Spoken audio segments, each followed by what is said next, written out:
Ça, c'est pour toi. Hein. Voilà. Ah là. La compagnie, on est originaire d'Avignon-Arles. Voilà, on existe depuis, ça fait une quinzaine d'années que nous on joue ensemble. C'est un groupe qui a évolué. Et il y a 5-6 ans, on avait envie de travailler sur l'image. Et on a rencontré un auteur de bande dessinée qui nous a donné l'idée. Voilà, et donc on a commencé à créer des BD concerts. Et ça fait le 3e spectacle là qu'on réalise.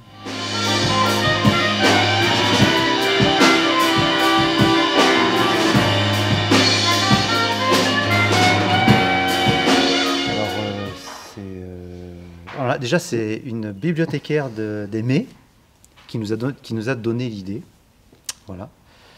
Et puis, on a... La première, elle était quand même assez lourde, assez dense. C'était l'histoire d'un champion du monde de boxe noir qui a été oublié par l'histoire parce qu'il était noir. Donc il y a la guerre, il y a le racisme, il y a une belle histoire, mais enfin c'était quand même assez dense. La deuxième BD, c'était sur la guerre de 14. C'était pas très léger non plus. Donc là, on a trouvé que celle-là, elle était belle parce qu'à la fois, elle était humoristique, elle était agréable à regarder, mais elle avait quand même un double sens. C'est-à-dire, c'est pas simplement pour les gosses avec des petits personnages. Il y a une vraie histoire d'amour et un vrai message sur l'environnement. Donc c'est pour ça aussi, ça a changé. Et puis, c'est une belle BD sur notre monde d'aujourd'hui.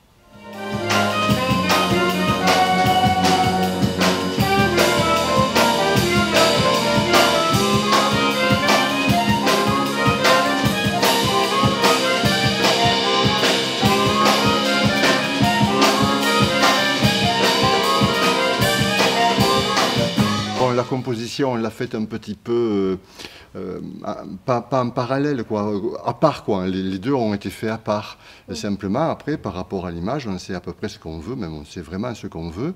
Il ne faut pas que ça aille trop vite, il y a un débit à avoir, il y a un certain nombre de choses qu'on doit respecter. Hein. Mais la musique, elle est composée par rapport à la BD, et pas par rapport au spectacle fini. Et ensuite, on cale plus la musique sur les images qui ont été faites. Mais en fait, on choisit quand même le débit, on choisit les effets, on choisit ce qu'on a envie de voir à l'écran. On ne laisse pas le vidéaste totalement libre.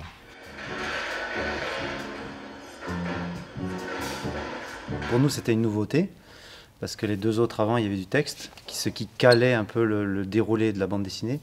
Là, du coup, on se demandait ce que ça allait faire, mais c'était une forme de liberté. Qui laisse probablement plus de place à la musique, voilà, et qui nous permet aussi de jouer plus par rapport à la vitesse de l'image, certaines séquences qui sont accélérées, d'autres qui sont plus, ça reste plus longtemps sur la même image, etc.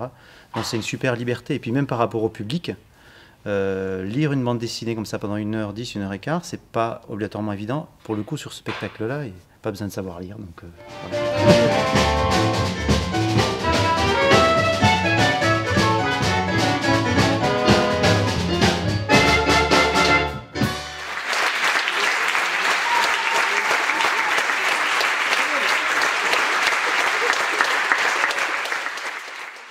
Serge. Île-de-Sème et Jean Lamure. Okay. Bah, merci beaucoup. Avec plaisir.